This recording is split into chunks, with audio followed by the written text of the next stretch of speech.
Hi,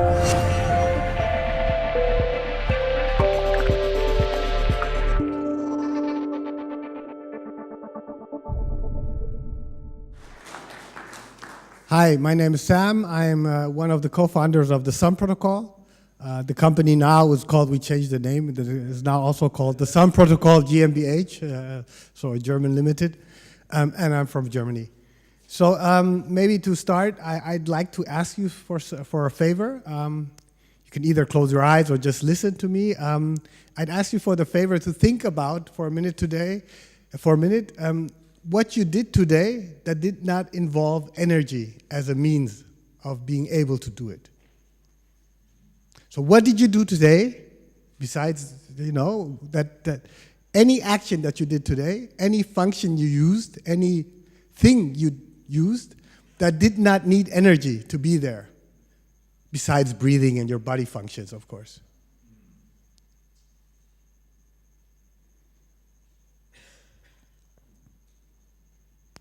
So you see, the problem is we don't really think about it often. For us, it's like air, right? It's something that is always there. And I always say energy is the beginning of everything. If we think of productivity, each productivity increase had to do with change in our energy availability or our understanding how to utilize energy in a new way. And so without energy, not only lights go out and nights are dark, without energy there's no future. And when we look at the continent of Africa alone, there are 600 million people that have no access to energy, that have no future. And that, because they're intelligent beings, are on the move.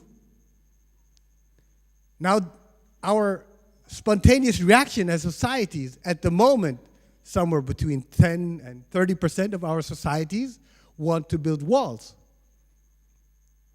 want to sink ships. And I don't think that is what the European and trans-European values societies had or have as their core values. It's not Christian to sink ships with refugees on it. It's not Christian to build walls and fence people out. But of course, it's an issue and problem. So that's that.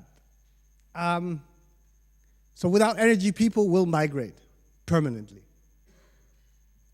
And we don't often realize or talk about that we actually are, since 6 decades, working on solving issues in the so-called global south. We used to say third world countries, now it's the global south. So donations are actually not the solution. So if you buy shoes, I'm sorry, it was just an example. So if you buy shoes and this company gifts shoes somewhere else, then not only do these shoes have no value for the people, for the person that was gifted, you also are destroying an entrepreneur that maybe creates shoes at that place. But you feel good because you donated. Each sack of rice is also very critical. So a sustainable development probably will not work with donations. And if Bitcoin has taught me one thing, it is economic incentives work in all cultures. It's the only thing that works, is the humans' greed for profit. It works in China, it works in Africa, it works in Europe. I don't know if it's because Europe touched everybody already, but it is there. That's the only universal thing we have. Everybody is motivated by economic incentives. And the other thing that we don't reflect upon often is what technologies actually are, what they do. If we take Bitcoin, the blockchain revolution, cryptocurrencies, I come from Germany. We are completely anti-digital money society more than anybody else, I think, on the planet.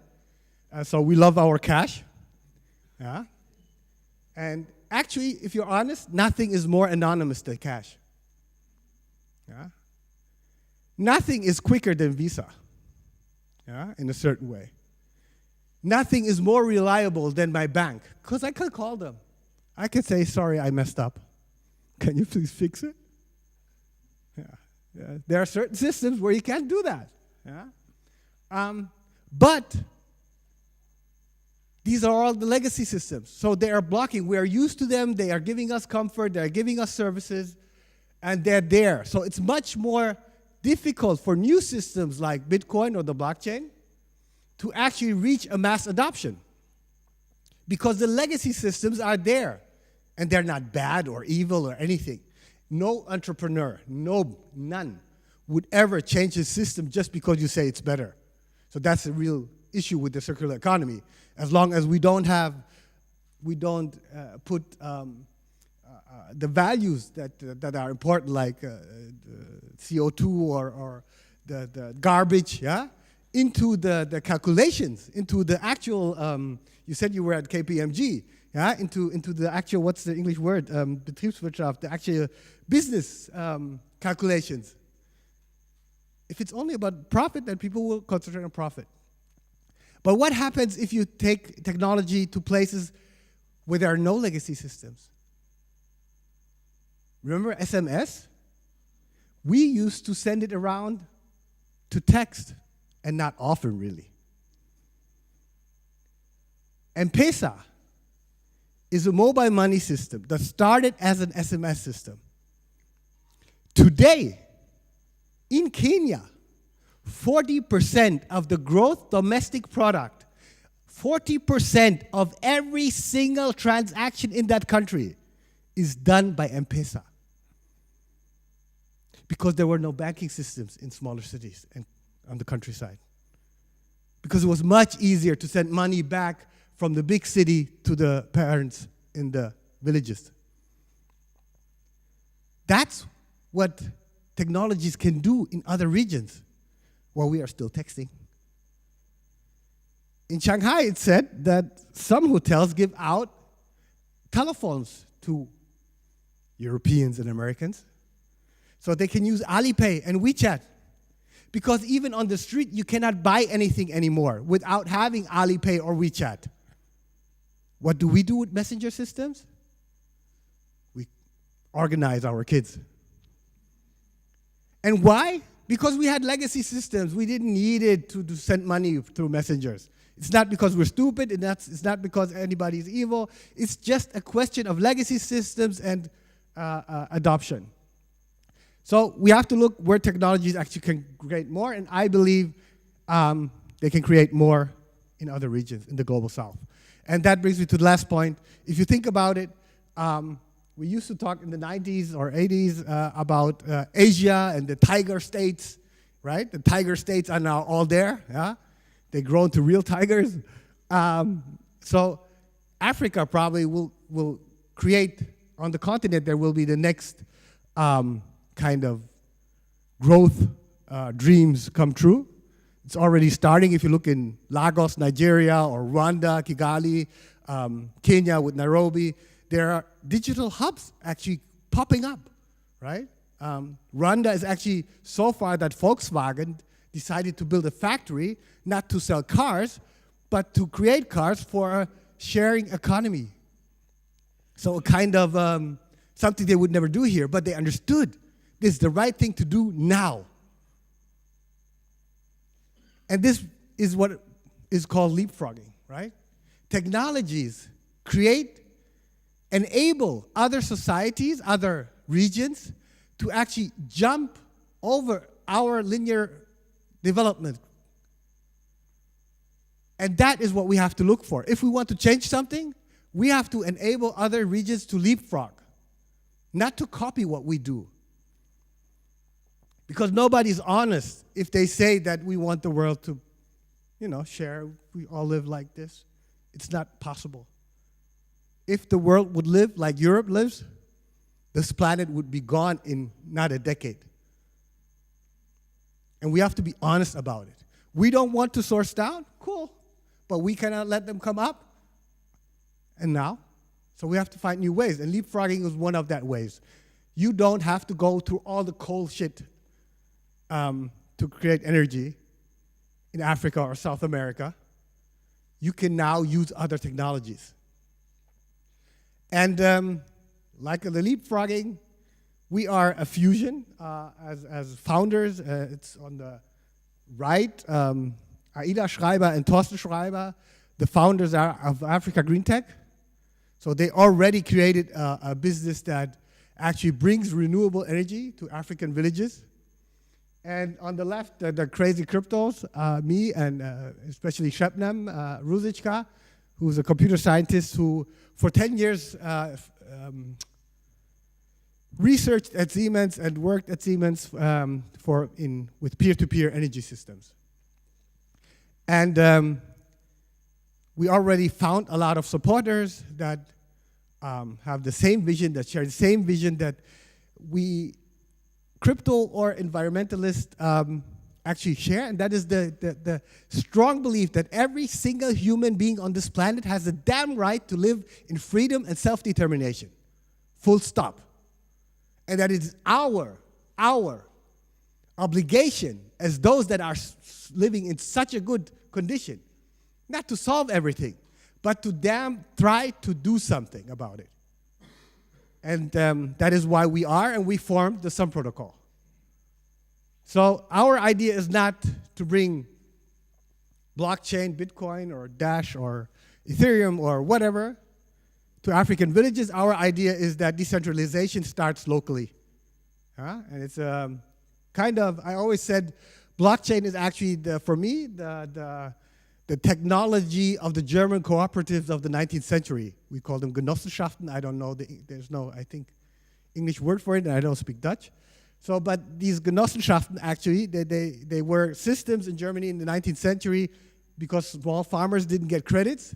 They formed their own kind of cooperatives to give themselves credit, right? And they still exist today, 100 years later.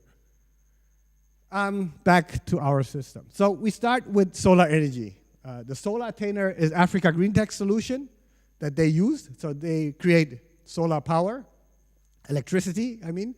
And that is bought for whatever is there, right? So at the moment, the people buy electricity that is produced by diesel generators that we sell from here down there, right? So in sub-Saharan Africa, we have the best sun conditions on the world. Europe and the US and Asia sell diesel generators so that big diesel generators can create energy. And here we sell solar panels so that, you know, but with power, we can also do more. We can refine water. So we have excess power. With that, we can use for refining water. And we can use it for cooling produce. Because 30 to 40% of all agricultural produce on the continent of Africa, at least, is lost because it cannot be cooled quickly enough. And then we send food. We should send refrigerators. And the solar attainers, we have a partner from Darmstadt that runs satellite systems, and they actually allow us to use their satellite system. And in perspective, we will sell the access they will sell the internet access, so we can offer internet. So what happens then? So we sold electricity, or our partner sold electricity. So the Sun Protocol kicks in with a loyalty program. A loyalty program is like miles and more, we say in Germany. Lufthansa has this miles and more thing. So when you fly, you get some miles, right? And you fly 100 times, you get one flight for free. That's a loyalty program. So we introduced the same for electricity. And we can also, with the technology that we have today that we don't use, at least in Germany, like smart meters, we can actually detect what kind of devices are using energy. So we can detect if there's a sewing machine that is using the electricity. And we can, together with the communities, of course, define that there's a higher reward for using productive devices for the energy use than using less productive devices. And so, but generally, we give out for a used kilowatt hour a loyalty bonus of 1/20th, let's say, of a kilowatt hour, so 5%. And you have to download an app. There are phones everywhere.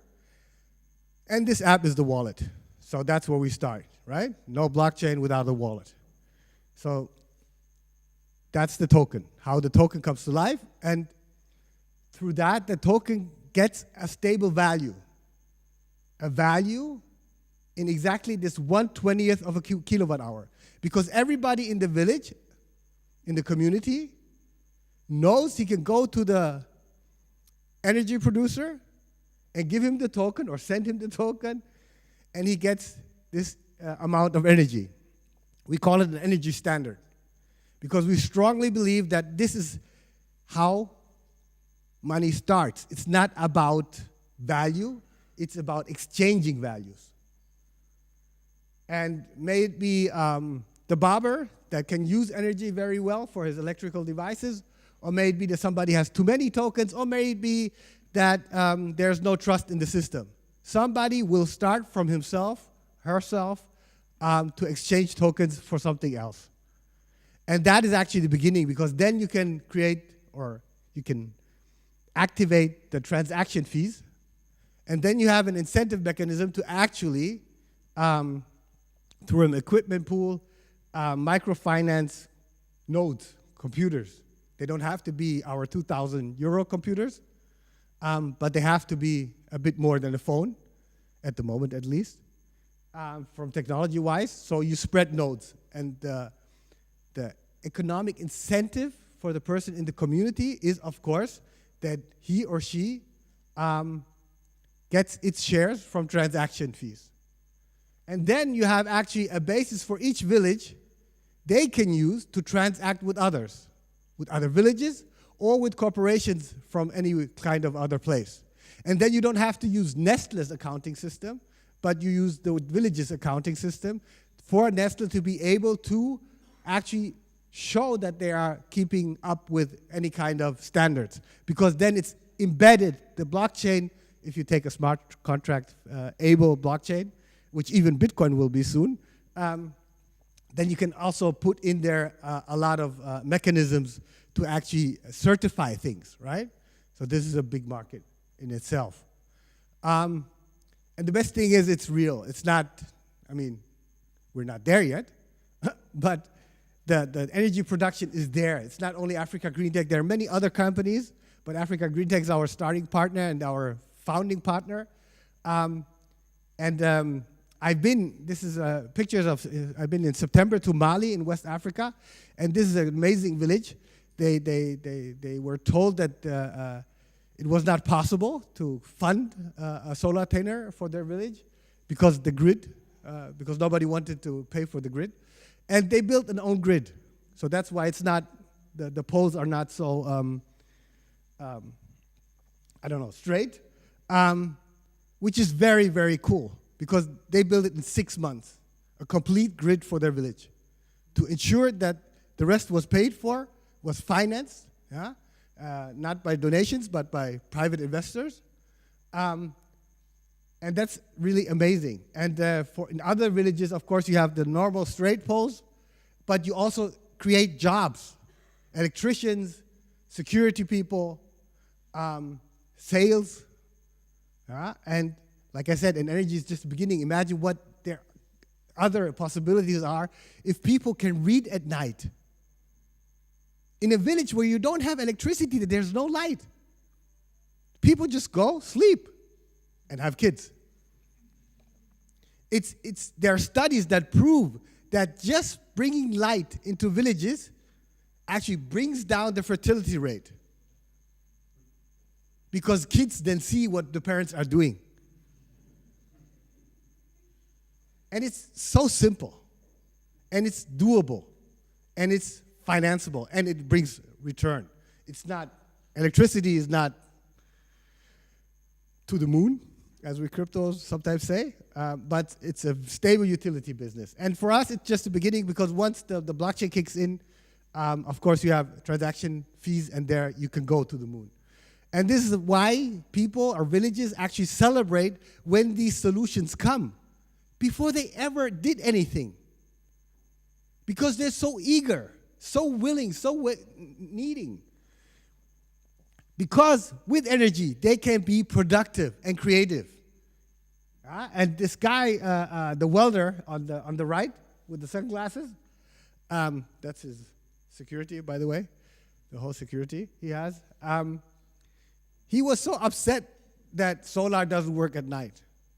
And that Africa Green Tech cuts out businesses at the night because so they can serve the private households, because he would pull out the battery in quickly, right? So it's only, the batteries are only for the private households in the system of Africa Green Tech. And he was complaining about that. And what it meant to me, what it reflected with me was he's just an entrepreneur like us. He doesn't care about CO2 and development and everything. He wants his cheap electricity in the evening as well. Solve it. And that's a great thing about the positive thing that Bitcoin taught me. Economic incentives work. And if we focus on economic incentives, on creating systems that, like Bitcoin, create economic incentives for everybody involved, we can actually solve systems or problems. We can solve them. And we can create systems even where everybody hates each other, like in Bitcoin. So, and this is also a nice thing. This is a small electricity store, and you see that the world is changing. Yeah, so we just have to kick it to more. And in a very poor environment, people are uploading, or how you say in English, are charging up their phones to be able to communicate. So I don't see it as a challenge, the 600 million. I think we have an opportunity, an obligation, to make these 600 million people new economic actors. And I think together we can do that. So, yeah. That's the Sun Protocol. My name is Sam. Thank you. Thanks. Thanks, Sam.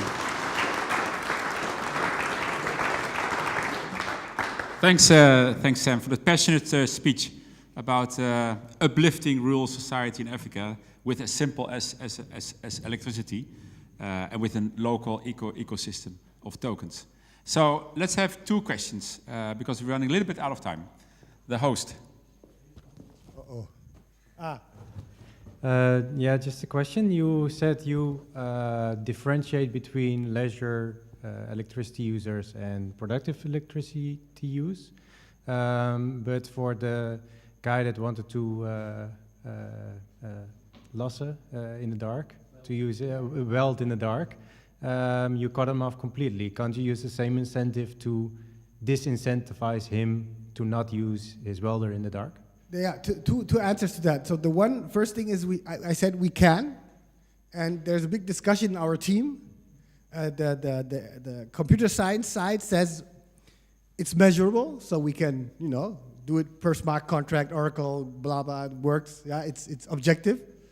Then there's the discussion: what is productive? Is a TV productive or not? Yeah, and how productive? If you watch YouTube and kind of educate yourself, if you have internet access. So that's one side. And the other side that is important, more important to me, is what I said. It has to be defined with the community, right? So it's a possibility that we have. The technology is there, yeah. But we have to, if we want to self-determination, the people have to be willing to understand and then to decide if they want that. So yeah. And the other thing is, yes, there's also a big discussion. Taxes are actually economic incentives, negative economic incentives, right? And we can actually, Bitcoin doesn't have that, but like Vitalik, at least last year, he liked to talk about slashing conditions, right? So they're also thinking about negative economic incentives, right? And you can build negative economic incentives into that. It's just very daunting, complicated. I don't know if you know the Cobra dilemma that so the British in India wanted to get rid of cobras, so they incentivized, they said, hey, we pay people when you give us the heads of the cobras. So the Indians started breeding cobras, cut off their heads and gave them to him, and they were like, shit, all these cobras, stop this stupid program. And afterwards, they had 100 times more cobras than they had at the beginning. So there's also very big challenges involved when you create or program or script economic incentives. But short answer would be yes, we can. We have to look into it, and we have to find out the right balance for a person like him to incentivize or disincentivize behavior. Thank you. Thanks a lot. So there's one last question here. It's throw low, please. We can't throw too high. Thanks. So on one slide you're saying that you're doing an ICO, right? Well, to be honest, when we met in January, February, of course it was about ICOs also, because an ICO then, back in January 18, still looked like something where you could fund a great amount of money. So there is a country that is willing to license 500 villages being electrified, but only if you promise to get the funding yourself. So that was the beginning of the talks with Africa Green Tech, why they approached me, because they wanted to do an ICO to fund these 500 villages. But on the way, actually, it became something else. At the moment, we're looking at a seed funding. We'll do an investor kind of fundraiser event, that's the word, I think, in March. And then we will see from there if we find enough private people that are willing to get us going, wonderful. And if not, we surely will do some kind of tokenized financing, even with them, because we believe tokens are a new mean for economic solutions that are not possible yet, right? So, but we also want to stay in our regulatory framework. We all live in Germany. We want to stay there. We're quite happy with our country. Because my question is, when you're selling tokens for a price, you give them some kind of value and a speculative value, right? And later in your presentation, you say we peg the tokens to an energy price. Totally. Two tokens. Two different tokens. If we do, investment token and community token. And they're not connected at the beginning because the dilemma was exactly that. The investor also always must have interest for volatility, like mostly positive, and volatility. And in the village, we need actually absolute stability to induce the people actually induce, the exchange, right? So that's what we said at a certain point. We think we had solutions for one token, but we said we do two tokens, but because nobody understood beside us, Okay. We have also a panel session later in the evening where Sam, you are also in. Not yes, late. Well, in half an hour from now. So not too late. But thanks a lot, Sam, for your inspirational talk. Thank you. About the.